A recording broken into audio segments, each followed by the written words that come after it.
Assalamualaikum warahmatullahi wabarakatuh. Kembali lagi dengan Ibu Iva dalam pembelajaran Bahasa Indonesia kelas 12. Bagaimana kabar anak-anak semuanya? Semoga kalian dalam keadaan baik dan sehat semua ya. Sebelum pembelajaran dimulai, anak-anak bisa membaca basmalah terlebih dahulu agar apa yang kita dapatkan pada pembelajaran hari ini dapat bermanfaat dan berkah. Bismillahirrahmanirrahim. Langsung saja, untuk memahami teks editorial, di video kali ini kita akan membahas mengenai kaidah kebahasaannya. Materinya tidak banyak, kita mulai saja ya. Ada 4 poin kaidah kebahasaan dalam teks editorial. Yang pertama yaitu kalimat retoris, yang kedua kata populer, yang ketiga kata ganti petunjuk, dan yang terakhir atau keempat adalah konjungsi kausalitas. Pertama, yaitu kalimat retoris. Kalimat retoris adalah kalimat pertanyaan yang tidak ditujukan untuk mendapatkan jawabannya, bertujuan agar pembaca merenungkan masalah yang ditanyakan. Nah, dari hal ini kita dapat mengambil kata kuncinya yaitu berupa kalimat pertanyaan, tidak perlu jawaban, dan isinya itu mengandung renungan. Contoh, bukankah menyebar hoax itu dilarang oleh undang-undang? Nah, pasti semua menjawab iya. Nah, kalau misal semuanya menjawab iya, maka tidak perlu kita menjawab. Tandanya, kalimat ini merupakan kalimat retoris. Dan contoh keduanya pun sama. Apakah kita diam saja ketika lingkungan dirusak? Nah, menurut kamu bagaimana? Pasti kita akan bergerak dong, tidak bakal diam saja.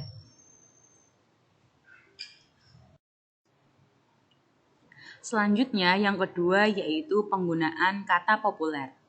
Kata populer merupakan kata yang umum yang dikenal dan dipakai oleh semua lapisan masyarakat dalam percakapan sehari-hari. Contohnya, dia adalah bagian penting dalam hidup saya. Dan yang kalimat kedua, ayah adalah unsur terpenting dalam keluarga. Nah, menurut kalian mana kata yang merupakan kata umum? Ya, benar sekali. Kata bagian dan kata unsur yang tercetak miring semuanya merupakan kata umum. Tapi, manakah kata yang merupakan kata populer? Jawabannya adalah yang merupakan kata populer adalah kata bagian pada kalimat yang pertama atau yang paling atas. Karena kata tersebut memiliki kata dalam kajian. Yang ketiga adalah kata ganti penunjuk. Kata ganti penunjuk merupakan kata ganti untuk mengganti sesuatu hal. Dikenal juga dengan sebagai pronomina. Digunakan agar suatu kalimat yang disampaikan itu tidak bertele-tele.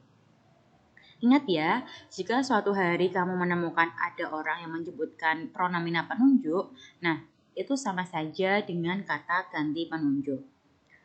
Lalu kata ganti ini banyak macamnya. Untuk saat ini kita akan mempelajari tentang kata penunjuk. Contoh, tanah ini adalah bukti perjuangan dan kerja keras warga Cisade.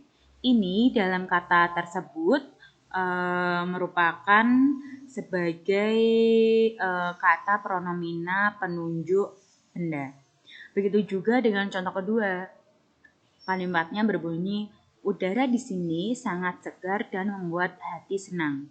Di sini pada kalimat kedua merupakan sebagai kata pronomina penunjuk tempat. Yang keempat atau yang terakhir yaitu konjungsi kausalitas. Konjungsi kausalitas merupakan kata hubung yang digunakan untuk menghubungkan sebab akibat dari sebuah peristiwa tertentu. Nah, konjungsi kausalitas memiliki 4 jenis. Yang pertama yaitu konjungsi syarat. Konjungsi syarat berarti harus ada syaratnya dulu, kemudian terjadilah sesuatunya itu. Contohnya, contoh kata dalam konjungsi syarat. Ada jika, kalau, dan bila. Contoh kalimatnya seperti ada yang di PPT, yaitu dalam kondisi seperti ini, terlalu beresiko jika jamaah haji Indonesia yang jumlahnya lebih dari 2.000 orang itu diberangkatkan. Nah, yang tercetak miring merupakan bagian dari konjungsi kausalitas syarat. Yang kedua, ada konjungsi akibat. Konjungsi ini memuat akibat yang terjadi karena sesuatu. Contoh katanya adalah sehingga, akibat, dan oleh karena itu. Contoh kalimatnya seperti yang ada di PPT, yaitu upaya mengatasi wabah ini lebih mudah daripada saat pertama kali terjadi. Oleh karena itu, tidak perlu tim khusus untuk menangani kasus itu. Yang tercetak miring merupakan bagian dari konjungsi akibat, yaitu oleh karena itu.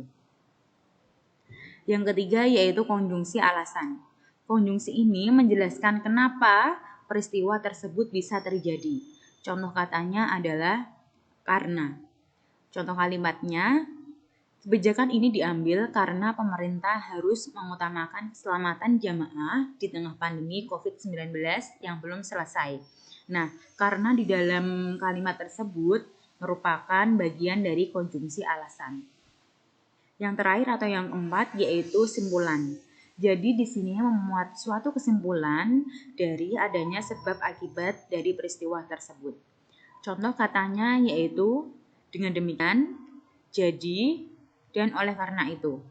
Contoh kalimatnya, dengan begitu kerinduan calon jamaah haji di Tanah Suci bisa terwujud tahun depan. Nah, dengan begitu pada kalimat tersebut merupakan bagian dari konjungsi simpulan.